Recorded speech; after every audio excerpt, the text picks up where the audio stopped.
Hello students, कैसे हो बेटा सभी। उम्मीद है सभी अच्छे से होंगे और पढ़ाई भी अच्छे से कर रहे होंगे, ठीक है ना। आज निर्देशांक ज्यामिति का हम लोग लास्ट टॉपिक डिस्कस करेंगे, क्योंकि अभी तक इसमें 5 वीडियोस अपलोड हो चुकी हैं। सॉरी 5 नहीं यार, 6 हो चुकी हैं, 7वीं वीडियो है। गलत थोड़ी इन्फॉर्मेशन आपको दी गई है, कोई बात नहीं। थंबनेल में आपने देख लिया होगा कि 7वीं वीडियो है ना।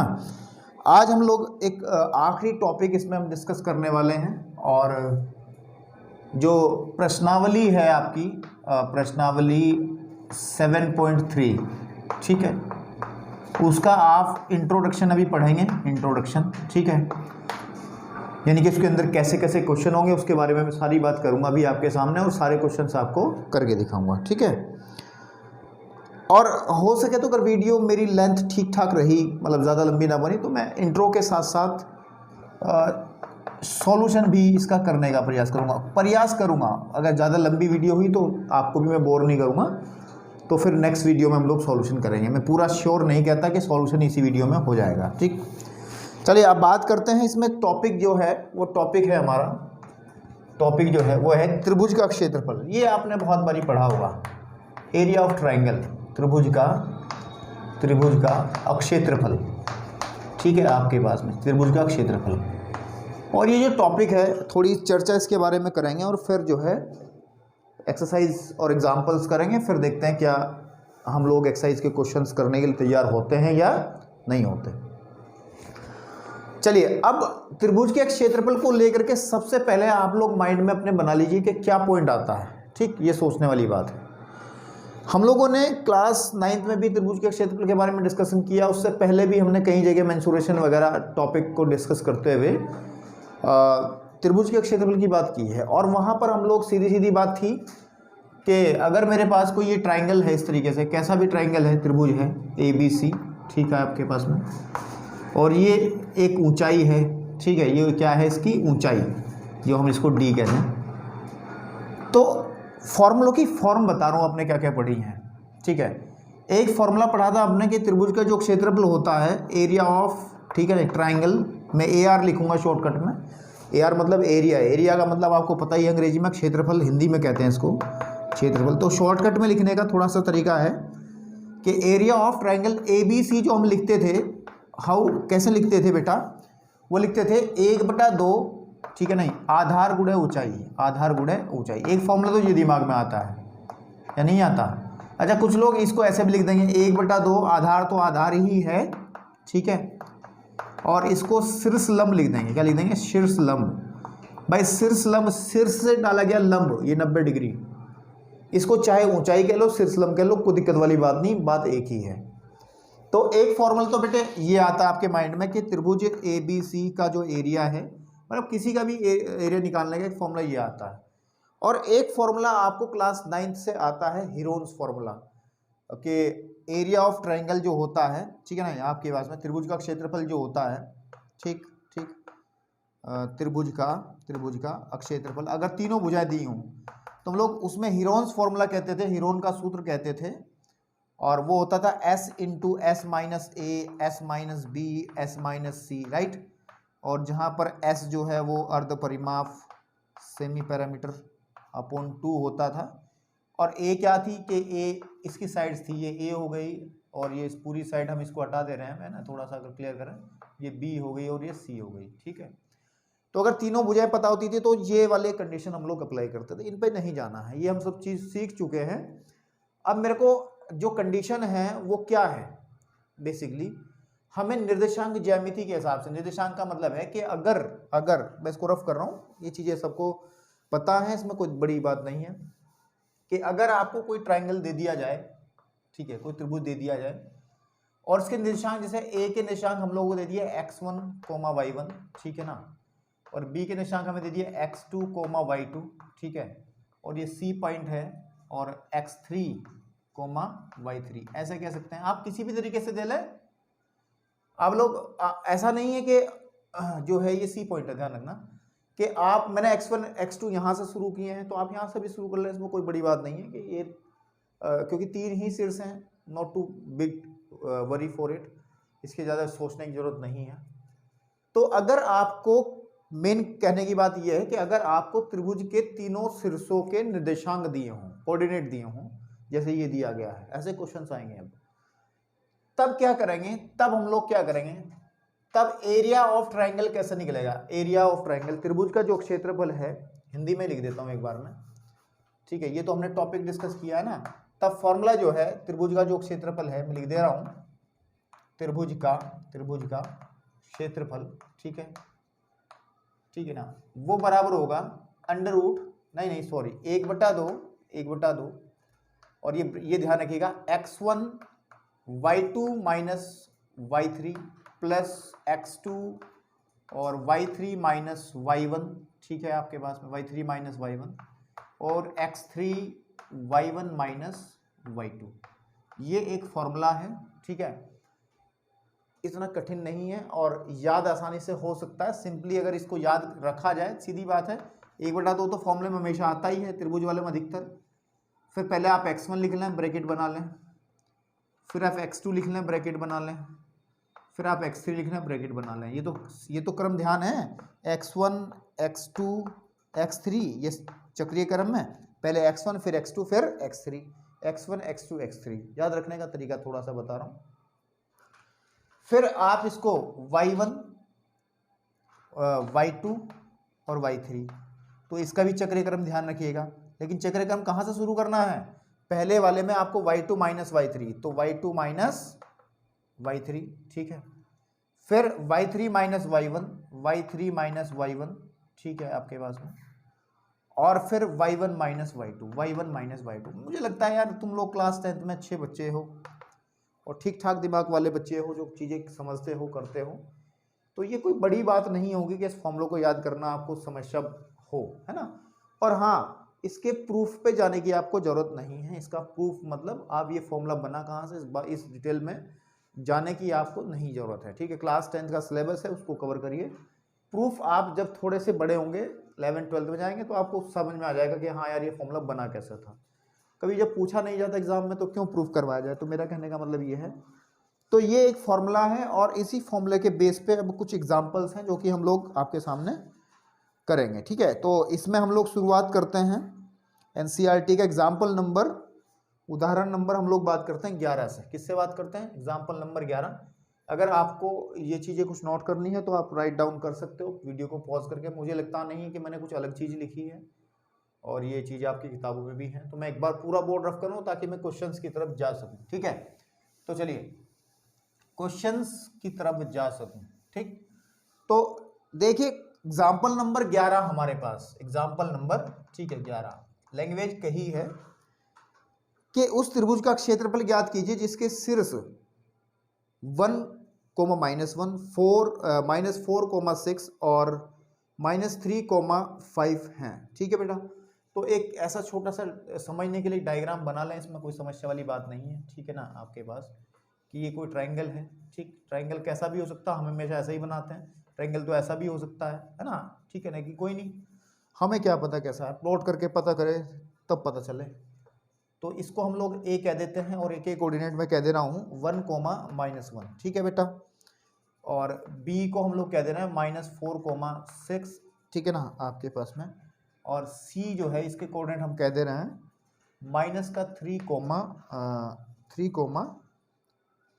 और -5। तो ठीक है, मतलब बेसिक बात यह है इस एग्जाम्पल के अंदर, एनसीईआरटी का एग्जाम्पल है, आपको हम लोग ये जो त्रिभुज का क्षेत्रफल है, अब मैं डायरेक्ट लिखूंगा, देखो त्रिभुज का क्षेत्रफल जो बोलता है ना, त्रिभुज ABC का क्षेत्रफल है ना, ऐसे क्या बोल रहा हूं मैं, तो उसको मैं शॉर्ट फॉर्म में लिखूंगा थोड़ा कि area AR of triangle ABC। तो आपको दिक्कत तो नहीं होगी ना, मतलब आप इस चीज को पढ़ोगे एरिया ऑफ ट्राइंगल, एरिया मतलब त्रिभुज का क्षेत्रफल, तो शॉर्ट फॉर्म में थोड़ा लिखेंगे, है ना।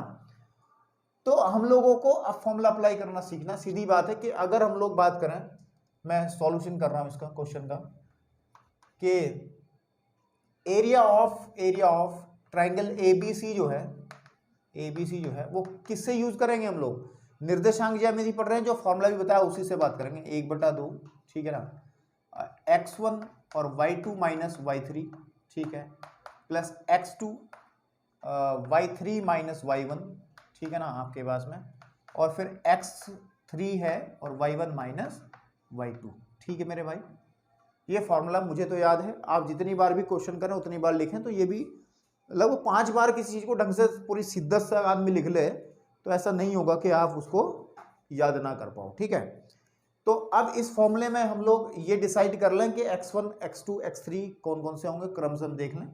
यहीं से शुरुआत कर लो कि सपोज कर लो कि ये x1 है, ये y1 है, ठीक है ना आपके पास में, और ये x2 है कोमा ये y2 है, और ये x3 है कोमा ये y3 है। ठीक है बेटा, तो अब आप डायरेक्टली इस फॉर्मूले में रख सकते हो। ठीक, कुछ लोग क्या करते हैं मैं आपको बता दूं कि वो अलग से ही x1 y1 x2 y2 और x3 y3 की वैल्यू, ठीक है ना, x3 y3 की वैल्यू निकाल लेते हैं अलग अलग से, ताकि उसको रखने में आसानी रहे। ठीक है, ऐसे भी कर सकते हो आप, जैसे x1 बनेगा 1, ठीक है ना, y1 बनेगा -1, क्लियर है, x2 बनेगा -4 और y2 बनेगा 6 और ये बनेगा -3 एंड -5। ऐसे भी कर सकते हो, कोई दिक्कत वाली बात नहीं है। बस ये है कि आपको जैसे कंफर्ट लगे, जैसे आपको अच्छा महसूस हो, ठीक है ना आपके पास में, आप इसको कर सकते हैं इजीली। ठीक, तो ऐसे लिख लें, नॉट बिग डील। तो चलिए निकालते हैं अब एरिया ऑफ ट्राइंगल ABC, ठीक है, ABC वो कैसे निकलेगा, 1/2, ठीक है ना, x1 मीन्स 1, फिर वहां देखने की जरूरत नहीं है ना, 1 into y2 minus y3, 6 minus, अच्छा 6 माइनस का 5 है तो माइनस का 5 ऐसे लिख लो। तो यहाँ ब्रैकेट जो है आप एक काम, ये बड़ा लगाया है हमने तो यहाँ मजला लगा लेते हैं। ठीक है, ऐसी कोई दिक्कत वाली बात नहीं। ठीक भाई, और प्लस x2 हमारा ये है -4, तो यहाँ -4 कर लो, कोई दिक्कत तो है नहीं, -4, ठीक है ना आपके पास में, और ब्रैकेट कौन से वाला, y3 माइनस y1 यानी कि -5, ठीक है, माइनस का 1, ठीक है आपके पास में, ब्रैकेट बंद हो गया। ठीक है, थोड़ी स्पेस कम रह गई वहाँ पे, तो कोई बात नहीं, मैं नीचे लिख दे रहा हूँ, है ना आपके पास में। ये इसको हटा दूँ भाई, x1 x2 जो हमें चाहिए तो निकाल ही लिए हमने अलग से, तो मैं इसको थोड़ा सा क्लियर करने के लिए मैं इसको हटा दे रहा हूँ, कोई दिक्कत वाली बात नहीं, ये तो आप समझ ही गए होंगे ना जो खेल है। ठीक है, चलो ऊपर बना देंगे यहाँ पे, ऐसी बात थोड़ा, ये इधर बना लेंगे, तो यहाँ पे आपका A आ जाएगा, यहाँ B आ जाएगा, यहाँ C आ जाएगा, और ABC के कोऑर्डिनेट जो दिए गए हैं कि 1, -1 एंड B के कोऑर्डिनेट दिए गए हैं -4, 6 और इसके कोऑर्डिनेट दिए गए हैं -3, 5 -5। ठीक है, चलिए कोई बात नहीं। अब हम लोग बात कर रहे हैं, है ना, हम लोग बात कर रहे हैं फॉर्मूले में वैल्यूज रखने की। Plus x3, what is x3, -3, तो यहाँ पे माइनस लगा लीजिए, -3, और हमारे पास होगा y1 माइनस y2 -1, ठीक है, -6 ब्रैकेट बंद। इसको कैलकुलेट कर लेंगे,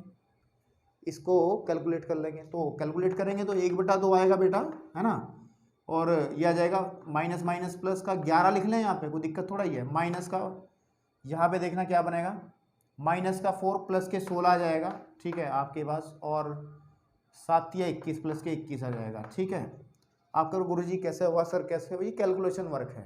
ठीक, ये आप कर सकते हैं भाई, माइनस प्लस हो गया, 6 और 5 11 हो गए, सीधी बात है। यहाँ पे माइनस प्लस हो गया, तो जब इसमें से घटेगा तो -4 रहेगा, -4 गुणा -4 प्लस के 16 रहेगा, और यहाँ पे अंदर 7 होगा, 7 या 21, तो इसको अगर मैं कैलकुलेट करने बैठ जाऊँ तो 16 11 हो गए आपके पास में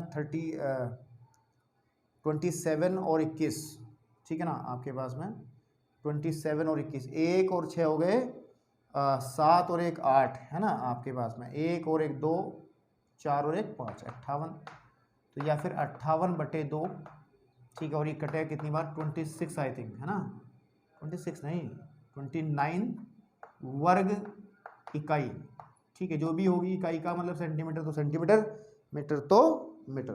तो इसमें आंसर जो है, कहीं मिस्टेक की है, 24, 58 दूनी 24 नहीं, यहाँ पे 48 आएगा ना, फिर 1 और 1 2, ठीक है आपके पास में, हाँ तो 48 ही तो आएगा यहाँ, ठीक है, मैं मिस्टेक कर दे रहा हूँ रोज़ 2-3, आप पता नहीं, चलो ठीक है कोई बात नहीं। तो ये 24 आ जाएगा ना, 24 है ना। तो ये आपको पहले एग्जाम्पल के अंदर आपके पास में एग्जाम्पल नंबर फर्स्ट में ये बताया गया है कि इजीली, ठीक है ना, क्या बताया है हमने कि आसानी से कैसे इस फॉर्मूले को अप्लाई करना है। ठीक है, चलिए अब एग्जाम्पल नंबर हम लोग बात करते हैं। एग्जाम्पल इसमें तीन एग्जाम्पल हैं, बात देखिए ध्यान से। एग्जाम्पल नंबर 12, 13, ठीक है ना, ये तीनों एक जैसे उदाहरण हैं, तो चाहो तो आप इनको कर सकते हो अपने आप, कोई बड़ी बात नहीं है, आप आसानी से कर सकते हो। और बस एक बात बताने लायक है एग्जाम्पल नंबर 12 में, तो उसको मैं ज़रूर करूँगा, थोड़ी सी बताने लायक क्या बात है वो एग्जाम्पल नंबर 12 से हम लोग बात करेंगे, तब वो बात बताएंगे आपको कि क्या है। ठीक, एग्जाम्पल नंबर 12 में जो कहा है बिंदुओं, हमारे पास एक ट्रायंगल है, इस तरीके से बना लेंगे हम फिर से। ठीक है, आपके पास में इसको हम लोग ए कह दे रहे हैं, इसको बी कह दे रहे हैं, इसको सी कह दे रहे हैं, और ये जो पॉइंट है हमारा ये है बेटा 5,2, ठीक, एंड ये 4,7, ठीक, और 7, -4, 7, -4। ठीक, चलिए, तो मेरे को इस ABC का ट्रायंगल का क्षेत्रफल निकालना है, तो मैं सीधी सीधी बात हल कर रहा हूँ क्वेश्चन को, और मैं लिखूंगा area of triangle ABC is equal to 1/2, formula क्या होता है, x1 into y2 minus y3, ठीक है, plus x2 into y3 minus y1, ठीक है, plus x3 into y1 minus y2, ठीक है, ये फॉर्मूला है आपका, दिस इज अ फॉर्मूला। तो एरिया ऑफ ट्रायंगल ABC, ठीक है ना, इसका मतलब समझ रहे हो ना, एरिया ऑफ ट्रायंगल ABC अगर क्लास 9th में किया होगा तो समझ में आ गया होगा, है ना। मतलब त्रिभुज का क्षेत्रफल पूरे भाषा में ना लिख करके हम छोटी भाषा में लिख रहे हैं ना। तो अब मैं वैल्यूज रख रहा हूं, अच्छा जैसे पहले एग्जांपल में किया, अलग अलग भी आप कर सकते हैं, लेकिन चलो इस बार डायरेक्ट कर दे रहा है। इसको हम लोग कह देंगे x1 y1 की वैल्यू है, and this is the value of x2 and y2, ये वाला है x2 और y2, ठीक है बेटा, और बेटा ठीक, चलिए, तो x1, what is x1, 5 into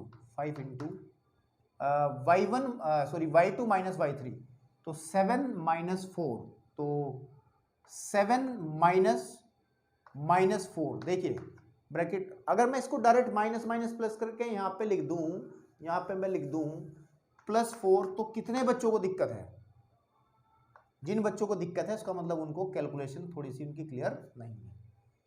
समझ रहे हो क्या कर रहा हूं मैं, कि y2 माइनस y3, 7 माइनस का 4, तो 7 माइनस प्लस 4, तो ये लिखा है, देखिए लिखा नहीं लिखा ला, ठीक है, plus x2, what is x2, 4 है, ठीक है ना आपके पास, फिर है y3 minus y1, that is y3 minus y1, मतलब आपके पास में y3 तो ये है ना यहाँ y3, ठीक है आपके पास में, तो y3 माइनस का 4 माइनस y1 मतलब 2, ठीक, फिर प्लस का x3 यानी कि 7 into y1 minus y2, that is 2 minus 7, इसको अगर मैं कैलकुलेट करने जाऊं तो दैट इज ये जगह 7 और 4 11, 11 पंजे 55, और देखिए 6 चौक 24, वो भी माइनस का 24, फिर माइनस यहाँ पे आ जाएगा आपके पास में 5 5 7 35, वो भी माइनस का, तो उसको कैलकुलेट कर लो, 1/2 तो है ही है बाहर।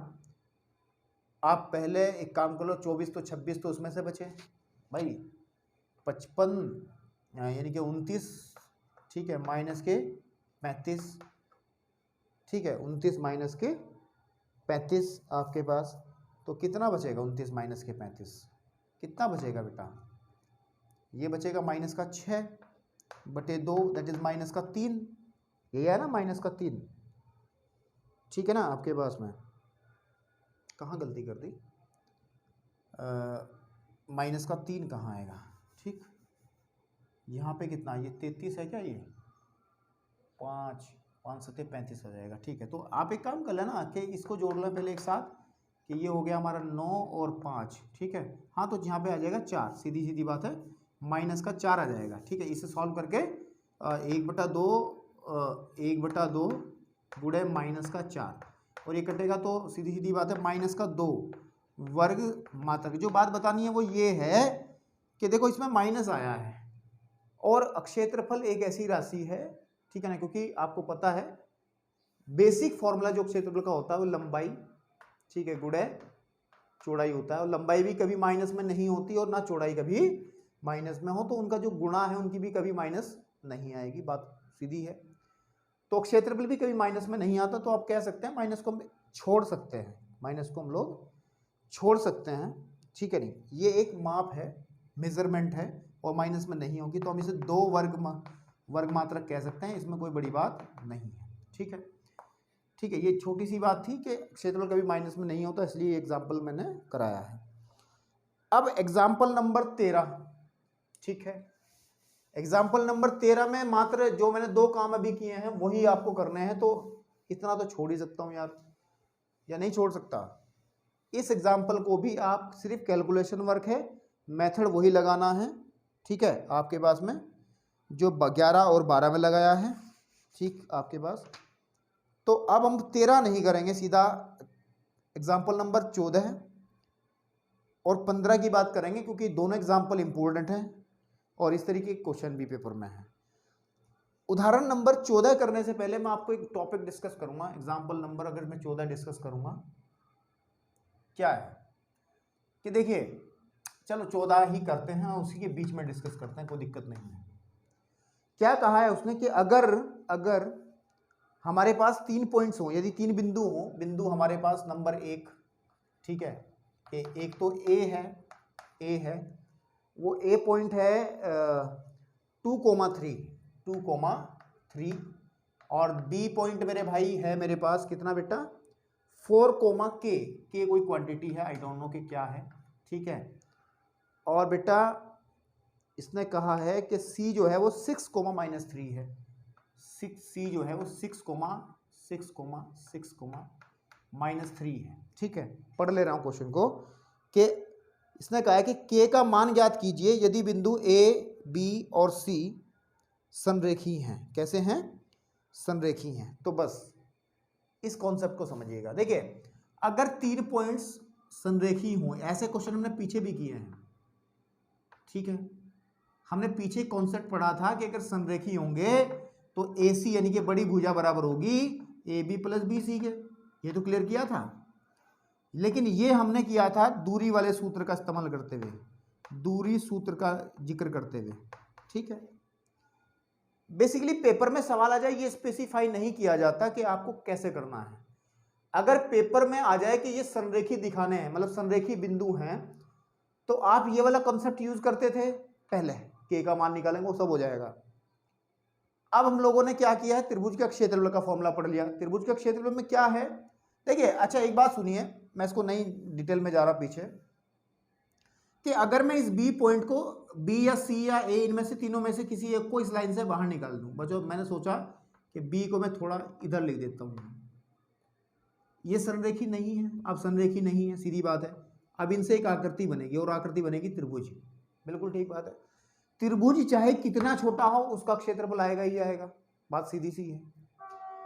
लेकिन अगर ये पॉइंट जो है ये बी यहां ना हो करके हमारा इसी लाइन में हो तो त्रिभुज नहीं बनेगा, और त्रिभुज नहीं बनेगा तो एरिया ऑफ ट्राइंगल ABC कितना होगा, कितना होगा, 0 होगा, नहीं होगा, बात सीधी है ना भाई। अगर तीनों पॉइंट एक ही लाइन में हो जाएंगे तो भाई त्रिभुज बनेगा ही नहीं ना, क्योंकि आपको पता है भाई त्रिभुज तब बनता है जब उसमें तीनों साइड्स, तीनों पॉइंट अलग अलग जगह हो, तभी तो उसकी हाइट निकाली जाएगी।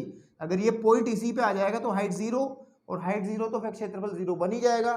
तो सीधी बात ये रही कि हम लोग एक फॉर्मूला जो अभी पढ़ा है हमने कि एरिया ऑफ ट्राइंगल ABC जो होता है, area of triangle ABC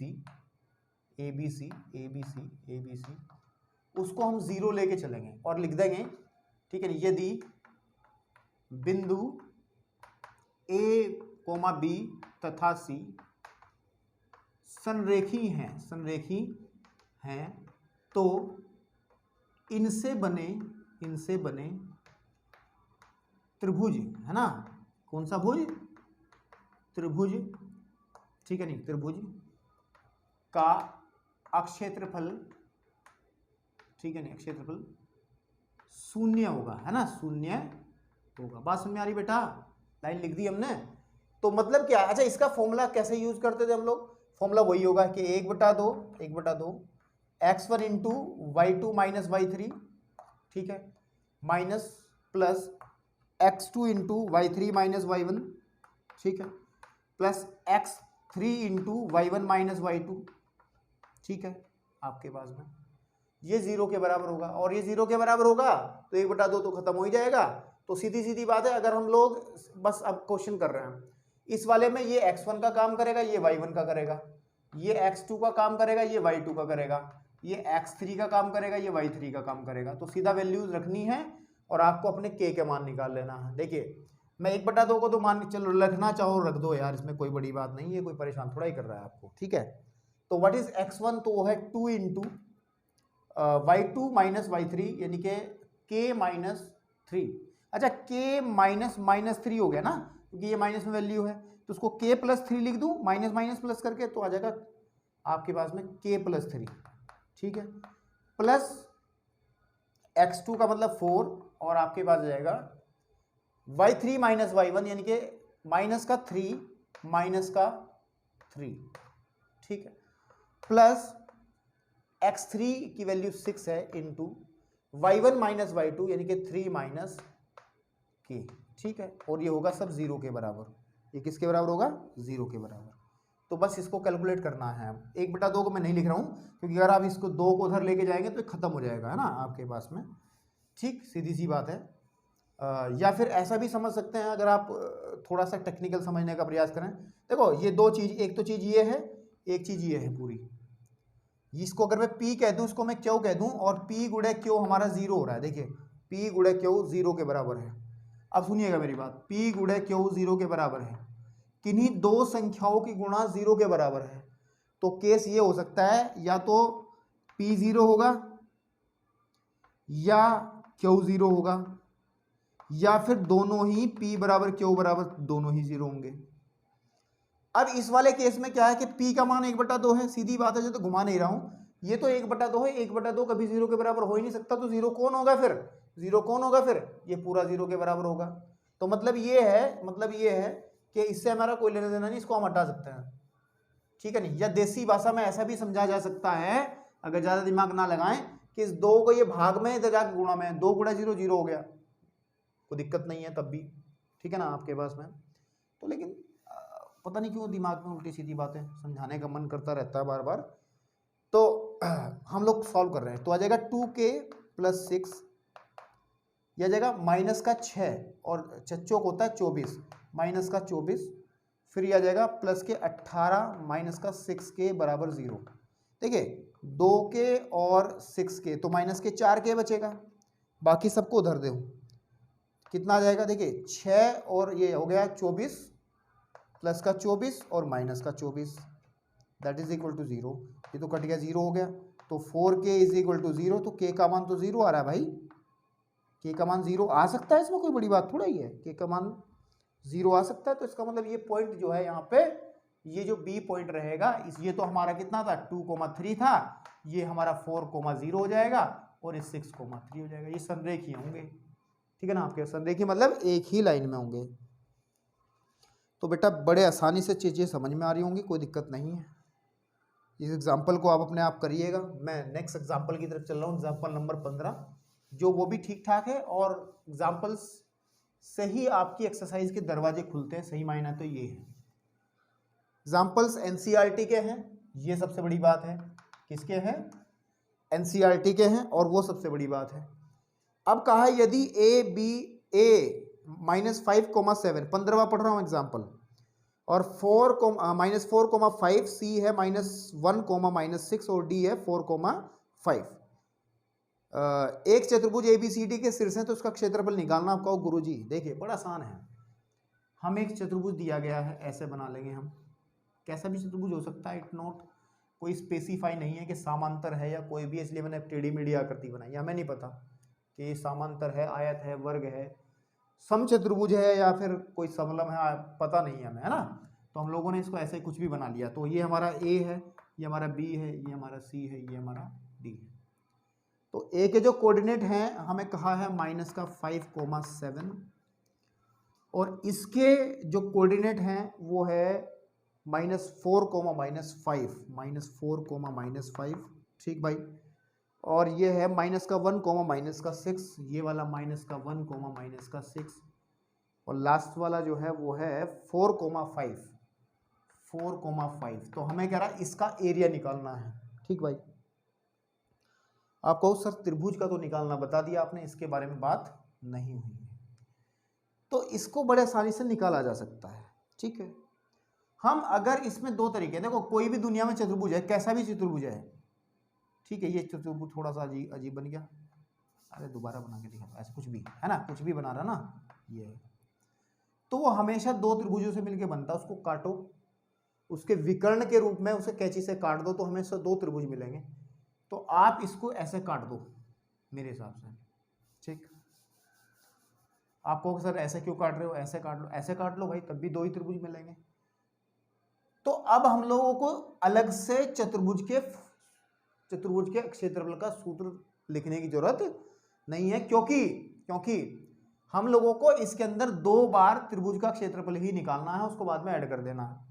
number 1 A B D, पहले इसका निकाल लेंगे पहले नंबर पे, और फिर बी सी डी फिर दूसरे नंबर पे इसे, और जो मान लिया इसका हमारा ए आया, इसका बी आया, तो ए प्लस बी हमारा टोटल हो जाएगा, तो हमारा आंसर आ जाएगा। ये थीम है इस क्वेश्चन की।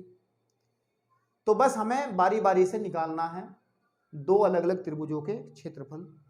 तो हम लोग क्या करेंगे, मैं हल कर रहा हूँ क्वेश्चन को, लेकिन लिख देंगे इसमें, ठीक है नहीं।